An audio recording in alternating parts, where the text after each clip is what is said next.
آپ دیکھ رہے ہیں باران رحمت، ہمارا وہ سیگمنٹ جس کا آپ کو انتظار رہتا ہے۔ علماء کرام ہمارے ساتھ موجود ہیں۔ کچھ سوالات بھی آپ کے سوشل میڈیا پہ میرے پاس آئے ہیں جو کہ ہمارے ہو سکتا ہے سبجیکٹ سے ریلیٹڈ نہ بھی ہوں، وہ بھی ہم شامل کریں گے۔ لیکن آج جو ہم ٹاپک لے کے چل رہے ہیں جس میں ہم بات کر رہے ہیں لوگوں کی مدد کرنا، اس میں نیت بھی ہوتی ہے، آپ کا جذبہ بھی ہوتا ہے، لیکن عام طور پہ ہم کیا غلطیاں کر جاتے ہیں۔ انگریزی میں ایک بڑی مشہور کہاوت ہے "The road to hell is paved with good intentions"، یعنی اچھے جو آپ کی نیت ہوتی ہیں، اعمال ہوتے ہیں، وہ بھی آپ کو کبھی کبھار غلط راستے پہ ڈال دیتے ہیں اور گمراہی کی طرف لے جاتے ہیں۔ تو ہم وہ کیا کامن مسٹیکس ہیں جو کرتے ہیں جس کو ہم اوائڈ کر سکتے ہیں؟ کسی کی مدد کرنی ہو تو جانے انجانے کبھی اس کی عزت نفس کو مجروح کر دیتے ہیں، کبھی اس کو اگر وہ بہت زیادہ پریشانی میں ہے، ہو سکتا ہے ہمارا کہا ہوا کوئی جملہ، ہماری باڈی لینگویج، کوئی چیز اس کے دل کو گرا گزرے۔ بلکہ اس کے حوالے سے اگر ہم دین میں دیکھتے ہیں تو ہمارے پاس بڑی رہنمائی موجود ہے۔ اگر کسی ضرورت مند نے آپ سے قرض لیا ہے تو یہاں تک ہمیں اشارے ملتے ہیں کہ بار بار تقاضا تو چھوڑیے، اس سے زیادہ میل جول بھی نہ کیجیے کہ کہیں وہ آکورڈ فیل نہ کرنے پڑے کہ آپ جب بھی اس کے سامنے آ رہے ہیں کہیں نہ کہیں آپ کی نگاہوں میں یا بیک آف دا مائنڈ اس کے اپنے ذہن میں یہ سوال ہو کہ شاید یہ اپنے ادھار کو، اپنے قرض کو واپسی کا تقاضا کر رہے ہیں۔ So small things like that we need to keep in mind. اور اس کے علاوہ آپ کے سوالات شامل کریں گے۔ ہمارے ساتھ جو علماء کا پینل موجود ہے، آئیے ان سے آپ کو انٹروڈیوس کرتے ہیں۔ ہمارے ساتھ موجود ہیں علامہ زہیر آبدی صاحب، بہت بہت شکریہ آپ کی آمد کا۔ اور آپ ہی کے ساتھ تشریف رکھتے ہیں ڈاکٹر جمیل راٹھور، آپ کی بھی آمد کا بہت شکریہ۔ اور اس کے علاوہ تھوڑی دیر میں ہمیں جوائن کریں گی جویریہ سلیم جو کہ ثنا خوانی کے فرائض انجام دیں گی۔ ایک نظر جلدی سے کچن پہ بھی ڈال لیتے ہیں گفتگو کا آغاز کرنے سے پہلے۔ کہاں تک معاملات پہنچے سلمہ؟ معاملات یہاں تک پہنچے کہ رائس بالکل ریڈی ہیں اور ہم نے بیف اسکورس فرائی کر لیے ہیں اور زوپ پہ رکھ دیے ہیں تاکہ اس کا جتنا ایکسٹرا آئل ہے وہ ایبزارب ہو جائے۔ بالکل صحیح۔ اور چکن چکن 65 وہ ہم ریڈی کرنے لگے ہیں اور تھوڑی دیر میں آپ کو پلیٹنگ کر کے دکھاتے ہیں۔ زبردست ہو گیا۔ اچھا جی، جو سوالات میرے پاس آن لائن آپ کے آ رہے ہیں جو ہمارے سبجیکٹ سے ریلیٹڈ نہیں بھی ہیں، سب سے پہلے ان کو حل کرنے کی کوشش کرتے ہیں۔ علامہ صاحب اگر آپ سے شروعات کروں، پہلا سوال آیا ہے کہ کیا ہم فدیہ کسی ضعیف اور کسی بیمار شخص کو دے سکتے ہیں جو کہ ان کو لک آفٹر کر رہا ہو؟ ایسی کسی آرگنائزیشن کو دے سکتے ہیں جو ضعیف لوگوں کو، بوڑھے لوگوں کا خیال رکھ رہے ہوں؟ بسم اللہ الرحمن الرحیم۔ فدیہ جو یہ آپ روزے کا فدیہ جو آپ دے رہے ہیں، ظاہر ہے کہ یہ دیا ہی ایسے لوگوں کو جاتا ہے جو کمزور ہوں یا جو کما نہیں سکتے ہوں، جن کے معاشی حالات اس قابل نہ ہوں، تو وہ اگر ادارے کے ذریعے سے آپ مطمئن ہو سکتے ہیں کہ یہ ادارہ واقعی اس میں صرف کر رہا ہے، یا اگر یہ کہ آپ اپنے اڑوس پڑوس میں، اپنے خاندان میں، اپنے رشتہ داروں میں دیکھیں، پہلی ترجیح تو آپ کے قریبی لوگ ہونے چاہیے۔ صحیح۔ اگر آپ کے قریبی لوگوں میں کوئی ایسا نہیں ہے تو پھر آپ کسی ادارے کو اس کو آگے دے سکتے ہیں، لیکن آپ کا مطمئن ہونا ضروری ہے کہ یہ ادارہ اس پہ صرف کر رہا ہے۔ ڈاکٹر جمیل آپ کیا کہیں گے، فدیے کے لیے کیا شرائط ہیں؟ بسم اللہ الرحمن الرحیم۔ جہاں تک روزے کے فدیے کا تعلق ہے تو اس میں وہ مریض جو کہ دائمی مریض ہو، کرونک پیشنٹ ہو، کڈنی فیلئر کا، یا پھر ہائپر ٹینسیو ہے، بلڈ پریشر زیادہ ہے، یا اور کوئی کرونک ڈائبٹیز ٹائپ جو ڈیزیزز ہیں، اس میں ڈاکٹر یہ ایڈوائز کرتے ہیں کہ اگر آپ روزہ رکھیں گے، بھوکے اور پیاسے رہیں گے اور ڈرگ انڈیوس نہیں کریں گے اپنی باڈی میں، تو ایسی صورت میں آپ مزید بیمار ہو سکتے ہیں، لائف تھریٹننگ معاملات ہو سکتے ہیں۔ تو ایسی صورت میں اسلام آسان مذہب ہے۔ اسلام نے کہا کہ فمن کان منکم مریضا او علی سفر فعدۃ من ایام اخر، اگر تم سفر میں بھی ہو، جرنی ہے کوئی، یا پھر بیمار ہو، ایسے دائمی مریض، اگر ایسا مرض ہے، ایکٹیو کوئی ڈیزیز ہے، بعد میں صحیح ہو سکتے ہیں، تو پھر اس کی پرائیورٹی یہ ہے کہ آپ نے روزے رکھنے، روزے کے بدلے روزہ۔ لیکن اگر صحیح ہونے کی امید نہ ہو تو پھر فدیہ دیا جائے، وہ 2.25 کلو آٹے کے برابر جو فدیہ ہے وہ دینا چاہیے۔ اور اس کی بہترین صورت، صحیح فرمایا علامہ صاحب نے، کہ اس کی بہترین صورت یہ ہے کہ شخص کو دیا جائے، صحیح، ٹھیک ہے نا، اور شخص کے اندر اپنے قرابت دار کو دیا جائے، جو آپ کے رشتہ دار ہے، ریلیٹیو سے، اس کو دیا جائے۔ اور جہاں تک کسی ایسوسی ایشن کو دینے کا تعلق ہے تو یہ چونکہ فرض فدیہ ہے، اس کو آپ نے لازماً کسی شخص کے حوالے کرنا ہے، فرد کے اوپر جس طرح زکوٰۃ ہے اسی طرح فدیہ بھی ہے۔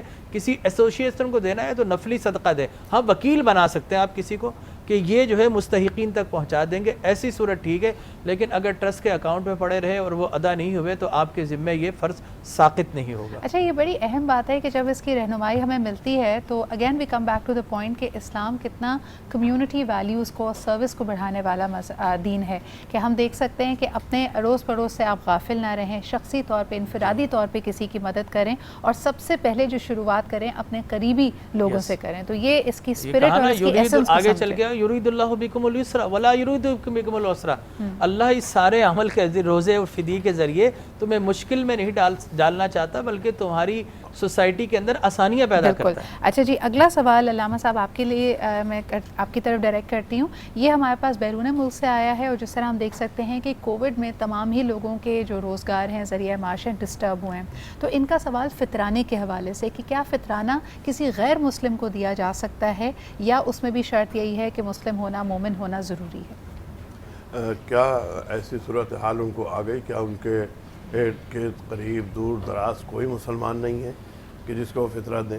جی، تو فطرہ تو چونکہ مسلمان ہی کو دیا جانا چاہیے، زکوٰۃ اور یہ فطرہ یہ وہ ہے، جیسے کہ ابھی مولانا نے لفظ استعمال کیا نوافلی صدقے جو ہے وہ آپ دے سکتے ہیں کسی کو، ویسے آپ ہیلپ آؤٹ کرنے کے لیے دے سکتے ہیں، لیکن یہ جو واجبات میں آپ کے آ جاتے ہیں وہ آپ بہترین اس کا جو مصرف ہے وہ مسلمان ہے، کسی مسلمان کو دیں، اور جہاں تک ہو سکے جیسے کہ میں نے پہلے بھی کہا کہ کسی مستحق شخص کو آپ اپنے ذاتی طور پر جسے جانتے ہیں اسے پہنچائیں۔ اچھا، اس میں لوگ مغالطے میں پڑ جاتے ہیں۔ ڈاکٹر صاحب، آپ سے بھی چاہوں گی اس کی تھوڑی وضاحت کریں کہ اگر آپ لوگوں کی ویسے ہی ریگولر بیسس پہ امداد کرتے ہیں، اور کچھ ان میں سے نان مسلمز بھی ہیں، تو یہ جو واجبات ہیں اس کے علاوہ ان کی مدد یقیناً آپ کر سکتے ہیں، لیکن واجبات کا معاملہ بالکل ٹرانسپیرنٹ رکھیں اور وہ مسلمز پہ ڈائریکٹ کریں۔ Is that our understanding? دیکھیے، اللہ تبارک کو بتا رہے ہیں جو دین دیا ہے it is a comprehensive religion, صحیح، اور ہمیں ہر چیز کے لیے کلاسیفائی کیا گیا ہے کہ یہ ان مصارف پر خرچ ہوں گے۔ بالکل کمپریہنسو جواب دیا علامہ صاحب نے کہ صدقہ واجبات جس کے اندر زکوٰۃ ہو گئی، فطرانہ ہو گیا، منت ہو گئی، یا آپ نے کوئی قسم یا اس کا کفارہ ادا کرنا ہے، روزے کا کفارہ ہے، یہ سارے واجبات ہیں جن کو آپ نے مسلمانوں ہی کو دینا ہے۔ اور اس کے بعد آپ چیریٹی قائم کر سکتے ہیں، صدقہ نوافل کی ہزاروں قسمیں ہیں، آپ ان کو دے سکتے ہیں، اس میں نان مسلمز کو بھی، اور پھر مؤلفۃ قلوب قرآن میں جو 8 مصارف صدقات سورۃ التوبہ میں بیان ہوئے، اسے مؤلفۃ قلوب صدقہ نفل آپ ایسے کو دے سکتے ہیں کافر کو جس کی تالیف قلب، جس کو دین کی جانب اٹریکشن کرنا ہے، بالکل صحیح۔ اپنے اچھا، اخلاق کی ایک جانب چھوٹا سا سوال اس میں ڈال کے پھر بریک کی طرف جاؤں گی۔ وہ لیڈ کویسچن بنتا ہے کہ اگر آپ کسی کی عزت نفس کو مجروح نہ کرنا چاہیں، آپ جانتے ہیں کہ وہ مستحق ہے، آپ اپنی طرف سے یہ واجبات ادا کر رہے ہیں، لیکن کیا واجبات دیتے ہوئے یہ بات واضح کرنا اور یہ اس پہ ظاہر کرنا کہ یہ واجبات یہ میرے فطرانے میں سے پیسے ہیں یا میری زکوٰۃ میں سے پیسے ہیں، یہ ضروری ہے کہنا؟ قطعی نہیں، یہی اسلام کی خوبصورتی ہے، ساری خوبصورتی ہے، لیکن یہ خوبصورتی میں حسن بالائے حسن ہو گیا کہ آپ اگر کسی کو دے رہے ہیں تو آپ کو چندہ بتانے کی ضرورت نہیں ہے کہ جناب یہ میں آپ کو زکوٰۃ دے رہا ہوں، آپ خاموشی کے ساتھ، بلکہ یہاں تک فقہ نے لکھا، آپ یہ بولتے ہیں بھائی یہ قرض حسن ہے، اگر تمہاری استطاعت ہو تو واپس کر دینا، رکھ لو اس کی تالیف قلب کے لیے۔ اب اگر واپس کرنے کے قابل حقیقتاً ہو گیا تو وہ آپ پیسے لے کر کسی اور مستحق کو دے دیں، بالکل صحیح، ٹھیک ہے نا، آپ کی زکوٰۃ اسی وقت ادا ہو گئی، کوئی بتانے کی ضرورت نہیں۔ بہترین صدقہ وہ ہے جو آپ اپنے قریبی یہاں تک کہ اپنے سگے بھائی کو دیں اگر وہ مستحق زکوٰۃ ہے۔ بالکل، یہ بڑا اہم نقطہ تھا علامہ صاحب، آپ بھی اس کی تائید کرتے ہیں؟ بالکل بالکل، ڈاکٹر صاحب نے بالکل صحیح کہا، جو کہا کہ بتانا کوئی ضروری نہیں ہے کہ میں صدقہ دے رہا ہوں، بلکہ بہتر یہ ہے کہ آپ یہ ظاہر کریں کہ میں اسے ہیلپ آؤٹ کر رہا ہوں تاکہ اس کی عزت نفس نہ مجروح۔ بالکل، یہ بڑا اہم نقطہ تھا، اور آج کی ہماری تمام جو کانورزیشن ہے وہ اسی حوالے سے جویریہ نے ہمیں جوائن کر لیا۔ جویریہ، میں ریکویسٹ کروں گی درود پاک اگر آپ ہمیں سنائیں، اور اسی کے ساتھ ہم بریک کی طرف بڑھتے ہیں، پھر ہم سے مزید بھی کلام کی فرمائش۔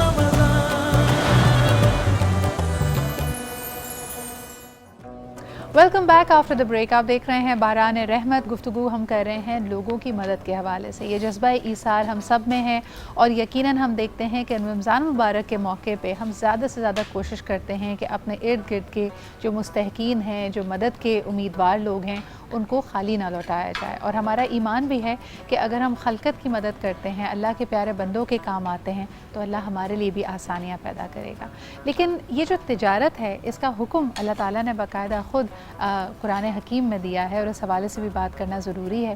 علامہ صاحب, یہاں سے گفتگو اگر شروع کریں کہ قرآن حکیم میں اکثر اللہ تعالیٰ کہتا ہے کہ اللہ تعالیٰ کی ذات تو ہم سب ایک ایک ہماری سانس قرضدار ہے کہ اللہ کے رحم کے بغیر ہم کچھ نہیں کر سکتے, لیکن اللہ کہتا ہے کہ مجھ پہ احسان کرو. یہ اس کو ذرا سمجھائیے گا ہمیں کہ اس سے کیا مراد ہے کہ اگر ہم انسانوں کی, دوسرے لوگوں کی مدد کرتے ہیں, یہ اللہ پہ احسان کیسے ہوتا ہے؟ دیکھیے, خود آپ نے ابھی کہا کہ وہ بڑا رحیم و کریم ہے.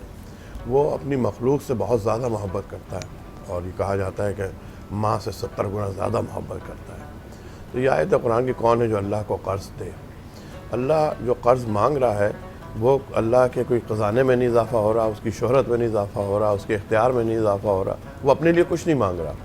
اس نے اپنی مخلوق سے وہ اتنی محبت کرتا ہے. اس کا آپ تعلیمات اسلامی میں اگر آپ دیکھیں تو آپ کو ہر جگہ 2 چیزیں ملتی ہیں, اقیم الصلاۃ و آتوا الزکوٰۃ. اقیم الصلاۃ و آتوا الزکوٰۃ یعنی جہاں تم اللہ سے رابطہ رکھو وہاں اس کے بندوں سے بھی رابطہ رکھو, اس کے بندوں کے بھی کام آؤ, اس کے بندوں کی بھی مدد کرو. یہ 2 چیزیں آپ کو کبھی بھی نماز الگ نہیں ملتی, نماز کے ساتھ زکوٰۃ کا ہوتا ہے. تو یہ ساری چیزیں جو اللہ مانگ رہا ہے یا جو کہہ رہا ہے وہ بنی نوع انسان کی بھلائی کے لیے, بنی نوع انسان کی بھلائی کے لیے. ظاہر ہے کہ جب بنی نوع انسان ایک تعمیری معاشرے میں زندگی بسر کر رہی ہوگی تو اس اللہ کی نعمتوں کو جان کر اس کی عبادت کرے گی, اور وہ جب خوش ہوں گے اور وہ پرسکون ہوں گے تو اللہ ظاہر ہے کہ اس کی مخلوق جیسے ماں ایک اپنی اولاد کو دیکھ کے سکون میں یا اس اچھے حالت میں دیکھ کے خوش ہوتی ہے, تو لفظ خوشی وہ والی خوشی تو نہیں جو انسان پہ لاگو ہوتی ہے, لیکن بہرحال اللہ کی ایک مخلوق ہے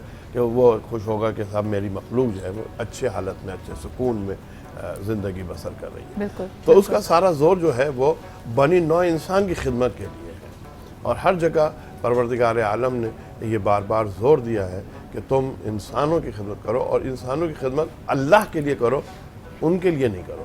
اچھا, لیکن جب ہم خدمت کی بات کرتے ہیں, کسی کی مدد کرنے کی بات کرتے ہیں, ڈاکٹر شمیل اس وقت جو صورتحال ہے بڑی مختلف ہے. ایک تو ہر انسان سمجھتا ہے کہ اس کے پاس قوت خرید, پیسے کی کمی ہے, اپنا اگر سر ڈھانپتا ہے تو پیر ننگے پڑتے ہیں. تو جب لوگوں کی مدد کر رہے ہوتے ہیں, چاہے آپ وہ مالی مدد کریں یا آپ ٹائم کے سلسلے میں کسی کی مدد کریں کہ آپ وقت کسی کار خیر میں دے رہے ہوتے ہیں, اکثر دیکھا یہ کیا ہے کہ گھر والے ناراض ہو جاتے ہیں. یعنی جو اہل و عیال ہیں, آپ کی بیوی ہوئی, آپ کے بچے ہوئے, وہ کہتے ہیں کہ بھائی ان کو تو صرف دوسروں کی مدد کی پڑی رہتی ہے, پرسنل لائف ایسے فلاحی کاموں میں زیادہ کام کرنے والے لوگوں کی ڈسٹرب ہو جاتی ہے. اس کو آپ کیسے دیکھتے ہیں اور اس میں کیا مشورہ ہوگا اور کیا رہنمائی ہوگی؟ دیکھیے, آپ کا بڑا خوبصورت سوال کی. یہ ہماری معاشرتی عام طور پر اقدار ہیں, اور یہ بلکہ روایت بن چکی ہے. آپ نے بالکل صحیح فرمایا. صورتحال یہ ہے کہ ہمیں آقا کریم علیہ الصلاۃ والتسلیم کی حیات مقدسہ کی صورت میں اللہ نے اتنا خوبصورت حسین زندگی گزارنے کا انمول گلدستہ عطا فرمایا ہے کہ ہم آقا کی حیات مقدسہ کو اگر لے لیں اور اس کو فالو کریں تو یقین جانیے کہ آپ کا جو 24 آورس کا جو ٹائم ٹیبل ہے, اسکیجول ہے, وہ پورے کا پورا جو ہے وہ بالکل پراپرلی آپ اس کو مینیج کر سکتے ہیں. صورتحال یہ کہ ہمارا جو بزنس مین ہے وہ بزنس پیسے کے پیچھے دوڑ رہا ہے, گھر والوں کے لیے ٹائم نہیں ہے, اور بعض اوقات اپنے لیے بھی ٹائم نہیں ہے. اسی طریقے سے وہ جو فلاحی کام کر رہے ہیں وہ پوری دنیا کے درد بانٹ رہے ہیں, لیکن اپنے ارد گرد کے لوگوں سے ساتھ فراموش ہو چکے ہیں. اسلام جو ہے وہ بیلنس تعلیم دیتا ہے. حضور اکرم صلی اللہ علیہ وسلم کے پاس مسجد میں ایک فقیر آ گیا. آپ نے کہا کہ کون ہے جو کپڑے صدقہ کرے, تو بہت سارے لوگوں نے چادریں اتار کر, کچھ اتار کر اپنے کپڑے دے دیے. سرکار نے 2 کپڑے اس کو بھی دے دیے. اس کے بعد پھر آپ نے صدقے کی تلقین کی, پھر کچھ لوگوں نے دیا. اب وہ جو فقیر تھا اس نے بھی 2 میں سے 1 لباس صدقہ کر دیا.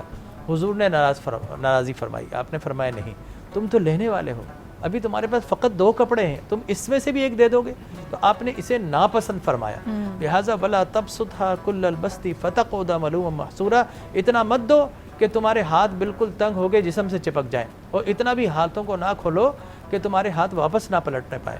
تو یقینی طور پر میانہ روی. اسی طرح ٹائم ٹیبل کے اندر بہترین انسان وہ ہے جو اپنے لوگوں کو بھی ٹائم دیتا ہے، اپنے کاروبار کو بھی ٹائم دیتا ہے، اپنے اعزا اقریبا کو بھی ٹائم دیتا ہے، اپنے فیملی کو بھی ٹائم دیتا ہے اور اپنے آپ کو بھی ٹائم دیتا ہے، صحیح، اور سب سے بڑھ کر یہ کہ اپنے خدا کو بھی ٹائم دیتا ہے. سبحان اللہ. وہ ایک کمپلیٹ جو ہے کمپریہنسو اور بیلنس لائف ہے. لہٰذا حضور اکرم تاجدار کائنات صلی اللہ علیہ وسلم سے بڑھ کر مصروف کون تھا؟ آپ یہ دیکھیے کہ آپ دن کے مجاہد ہیں، رات کے عابد ہیں، پوری پوری رات قیام کر رہے ہیں، دن میں لوگوں کے مسائل سن رہے ہیں، اور ہر کوئی اپنی پریشانی آ کر ختمی مرتبت حضور اکرم صلی اللہ علیہ وسلم کے گوش گزار کرتا. آقا مجھے یہ مسئلہ، آقا مجھے مسئلہ، یہود اور مدینہ آ رہے ہیں، وہ آ رہے ہیں، آپس میں آپ بہترین جو ہے وہ سپریم کورٹ کے لیڈر بھی ہیں، آپ چیف جسٹس بھی ہیں، آپ سپریم کمانڈر بھی ہیں، آپ امام بھی ہیں. بالکل، اور کسی کا شکوہ بھی نہیں ہے آپ سے کہ ہمیں وقت نہیں مل رہا. آخری بات، سب کو وقت دے رہے ہیں. اب ہمارے یہاں تو کوئی 4 پرابلم بتا دے تو ہم پریشان فضل ہو کے گھر پر آ کر میں بڑا پریشان ہو گیا آج، یہ لوگ ٹینشن، ڈپریشن، یہ وہ، اپنا سارے ڈپریشن گھر پر اتار دیتے. لیکن حضور اکرم صلی اللہ علیہ وسلم کے مطابق ام المومنین ہماری ماں عائشہ صدیقہ سلام اللہ علیہ فرماتی ہیں کہ حضور جب بھی گھر میں آئے، میں نے کبھی نہیں دیکھا کہ آپ کے ماتھے پر رنکلز ہو. جب بھی آپ گھر میں داخل ہوئے ہیں تو ہم نے آپ کی پیشانی پہ مسکراہٹ کو سجے ہوئے دیکھا ہے. سبحان اللہ، سبحان اللہ. اور یہ بڑا اہم پیغام ہے ان تمام لوگوں کے لیے بھی جو آفس کی جھنجھٹ گھر لے کے آتے ہیں اور کہتے ہیں کہ جی میں تو بڑی آفس پالیٹکس فیس کر رہا ہوں. گھر والوں کا جو حق ہے کہ آپ کو وہ بھی ایک خوش و خرم، ایک پلیزنٹ طریقے سے دیکھیں، اس کو بھی پورا کریں. لیکن علامہ صاحب ایک اور سوال ہمارے پاس آیا، اس میں جب رشتے آپس میں اگر کانفلکٹ میں آ جائیں، مثال کے طور پہ آپ کا سگا بھائی ہے، کسی مالی مشکل میں پڑ گیا ہے، اب آپ کے پاس جو بھی آپ نے بچت وغیرہ کر کے رکھی ہے وہ ظاہر سی بات ہے اپنے اہل و عیال کے لیے، اپنی بیوی کے لیے، اپنے بچوں کے لیے رکھا ہے. تو جب آپ کی اگر خواہش بھی ہے ایسے شخص کی کہ اپنے بھائی کی مدد کی جائے، اس کو قرضے سے یا جو بھی جس مشکل میں وہ پھنس گیا اس کا کچھ مداوع کیا جائے، تو بچے برا مانتے ہیں کہ آپ نے ہمارے بارے میں نہیں سوچا، یا بیوی کہتی ہے کہ آپ نے میرے بارے میں نہیں سوچا، اس مال پہ ہمارا حق پہلے ہے. اس میں ذرا وضاحت کیجئے کہ کس طرح کوئی شخص اپنے ان رشتوں کو اور ان کے جو حقوق ہیں ان کو ساتھ لے کر چل سکتا ہے. دیکھیے ایک سادہ سا اصول ہے، واجبات پہلے ہیں، نوافل بعد میں ہیں. اب اگر آپ نے اپنے بیوی اور بچوں کی وہ بنیادی ضروریات پوری کر دیں جو بالکل واجبات کی اس میں سمجھنے آتی ہیں، یا ضروریات بنیادی، اور اس کے بعد آپ کے پاس یہ پیسہ رکھا ہے کہ صاحب 6 مہینے بعد میرے بچے کے کام آئے گا یا سال بھر بعد میرے بچے کے کام آئے گا، اور آپ کے بھائی کو کوئی ایسی ضرورت پڑ گئی جو اس کی بنیادی ضرورت اب فری ہے، چاہیے اسے، تو اس میں آپ اپنے بھائی کی مدد کر دیں، اس لیے کہ اب آپ کے پاس آپ کے بچوں کا مہینے بھر کا راشن، کپڑے، فیس، جو بنیادی چیزیں وہ آپ نے ضروریات پوری کر دی ہیں. تو اس میں اگر آپ کر دیتے ہیں تو پھر اللہ آپ کو 10 گنا زیادہ اس کا کسی نہ کسی سورسز سے آپ کو وہ عطا کرے گا اور آپ کو ملے گا، اور آپ کے بچوں کا حق نہیں مارا جائے گا. میں نے ایسے بھی لوگ دیکھے ہیں اس دنیا میں، وہ بہت زیادہ مدد لوگوں کی کیا کرتے تھے، اور اچانک وہ اس دنیا سے چلے گئے، اور ان کے بچے بہت چھوٹے تھے اور کم عمر تھے، اور نہیں اس کو مطلب وہ اپنے آپ کو، لیکن نہ جانے کیسے قدرت نے ان کا انتظام کیا کہ وہ ماشاءاللہ سے انہوں نے اپنے باپ کی اس پریسٹیج کو، اس پوزیشن کو دوبارہ گین کیا، اور وہ دنیا میں اسی طرح نامور ہو گئے. تو یہ قدرت نے ان کے لیے آسانیاں پیدا کی، ان کے لیے راستے کھولے. اگر ہم یہ سوچیں کہ جی ہم نے کسی کو دے دیا تو یہ دے دیا، صرف دے نہیں دیا، اس کا 10 گنا ہمیں اس دنیا میں بھی اور آخرت میں بھی ملے گا اس نیت کے ساتھ. تو پہلی ترجیح اپنی بنیادی ضروریات کو دیکھ لیں. اگر بنیادی ضروریات آپ نے اپنی اولاد کی پوری کر دی ہیں تو پھر آپ دے سکتے. بہت ہی خوبصورت بات. لیکن وہ جو انویسٹمنٹ کے پوائنٹ آف ویو سے ایک تو ہوتا ہے کہ جی نیت یہ ہے کہ اللہ تعالیٰ اس کا اجر مجھے دے گا، اس دنیا میں بھی دے گا اور آگے آنے والی دنیا میں بھی دے گا. لیکن کئی لوگ جب مدد کرتے ہیں، مثال کے طور پہ یہاں پہ ذکر ہو رہا تھا کسی یتیم اور مسکین کا، کہ اس کا اگر نان نفقہ اٹھایا، اس کی اگر پرورش میں حصہ ڈالا، اس کو تعلیم و تربیت دی، تو پھر آگے جا کے کبھی خواہش ہوتی ہے کہ اس سے کوئی اور رشتہ بھی جڑ جائے، اپنی بیٹی اس سے بیاہ دی جائے. تو کیا ایسا کرنا صحیح ہے؟ یعنی کسی کی مدد اس نیت سے کرنا کہ پھر اس سے ریٹرن بھی لیا جائے گا. اس پہ ہم بات کریں گے، لیکن ذرا کچن کے حالات اور معاملات بھی دیکھ لیتے ہیں. جی جناب علی، ڈرنک کی طرف بڑھ رہی ہیں، اب آپ کو ڈرنک بنانے بالکل جی، ہماری دونوں ڈشز تیار ہیں. اچھا، آج ایک بہت ڈفرینٹ ڈرنک بتا رہی ہوں، پلیز ٹرائی کیجیے گا، اور اس ڈش کے ساتھ ہی ٹرائی کیجیے گا، آپ کو بہت اچھا لگے گا. یہ میری دل کی بات ہے جو آپ 7 اپ کے ساتھ کہہ سکتے ہیں. اس میں ہم نے کیا چیز ڈالی ہے؟ پیچز.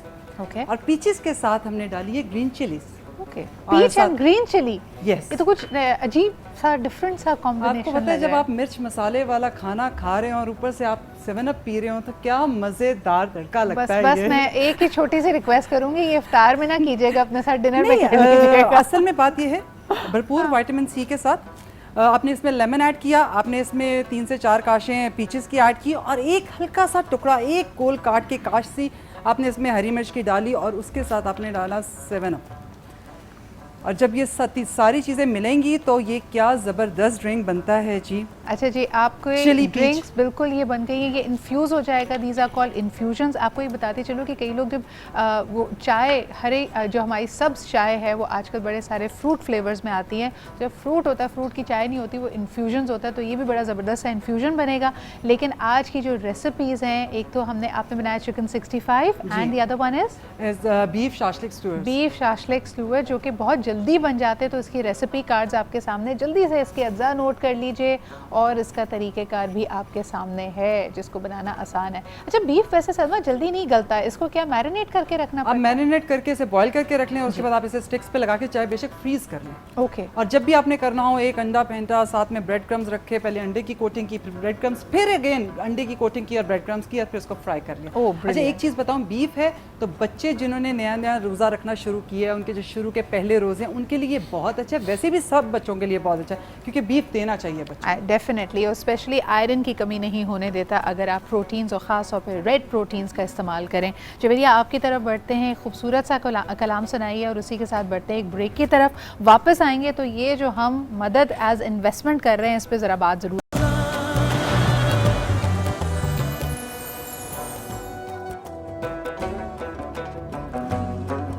Welcome back. آپ دیکھ رہے ہیں باران رحمت. اللہ توکل اگر ہماری زندگی واقعی گزر جائے تو اس سے زیادہ بہترین انداز نہیں ہو سکتا. یعنی اگر آپ کو چھوٹی بھی کوئی خواہش ہے یا کوئی بہت دلی آرزو ہے, اگر آپ صرف اور صرف اللہ تعالیٰ پہ انحصار کریں کہ یقیناً اس کی قبولیت بھی ہوگی اور آپ کے لیے دست غیب سے راستے بنیں گے, تو I think that is the ultimate. لیکن ہمارے ہاں اکثر ایسا نہیں ہوتا. ہم کسی کی مدد بھی کرتے ہیں تو اپنا جو فائدہ ہے وہ دیکھ کر کرتے ہیں, اور اس کے لیے سوچ رہے ہوتے ہیں کہ یہ فوری طور پہ ہمیں فائدہ دے گا, 10 سال بعد دے گا, 20 سال بعد دے گا. اس کے اوپر بات کرنی بڑی اہم ہے. علامہ صاحب, کیا کہیں گے اس نیت سے کسی کی مدد کرنا کہ اس سے مجھے آگے جا کے فائدہ ہوگا, اور پھر دوسری طرف یہ بھی کہا جاتا ہے کہ کسی پہ احسان کرو, کسی سے بھلائی کرو تو اس کے شر سے بچو. ان دونوں معاملات کو آپ کیسے دیکھتے ہیں؟ یہ جو آگے جا کے فائدہ ہوگا, اگر کسی کے ذہن میں یہ چیز ہے اور اس نیت سے کر رہا ہے, وہ آگے یا پیچھے یا بھی, یا جیسے آج کل ایک بڑا سلسلہ چلا ہوا ہے, آپ نے دیکھا ہوگا اکثر فیس بک پہ, کہ 10-12 آدمی مل کر اور آٹے کی ایک تھیلی ایک بیوہ کو دے رہے ہیں, یا 1000 کا نوٹ, ایک 500 کا نوٹ, 5 آدمی پکڑے ہوئے ہیں اور اس کو دے رہے ہیں. تو گویا یہ جو کچھ وہ کام کر رہے ہیں وہ دنیا کے لیے کر رہے ہیں. کسی چیز کی قیمت ایک ہی دفعہ ملتی ہے, 2 دفعہ نہیں ملتی. تو اگر آپ نے اس نیت سے کیا کہ مجھے اس کے بدلے میں دنیا ملے, تو آپ کو دنیا مل جائے گی, جو دنیا میں آپ قیمت چاہ رہے ہیں وہ مل جائے گی, پھر آخرت میں آپ کا اس کا کوئی حصہ. بالکل صحیح. ڈاکٹر جمیل, آپ کیا کہیں گے اس بارے میں کہ کسی پہ احسان کرو یا کسی سے بھلائی کرو تو اس کے شر سے بچو, اس سے کیا مراد ہے؟ دیکھیں, عام طور پر یہ ہوتا ہے کہ یہ مولا علی کا قول ہے رضی اللہ تعالیٰ عنہ, لیکن اس میں وہ اشخاص ہیں جو کسی عہدے کے ساتھ منسوب ہو.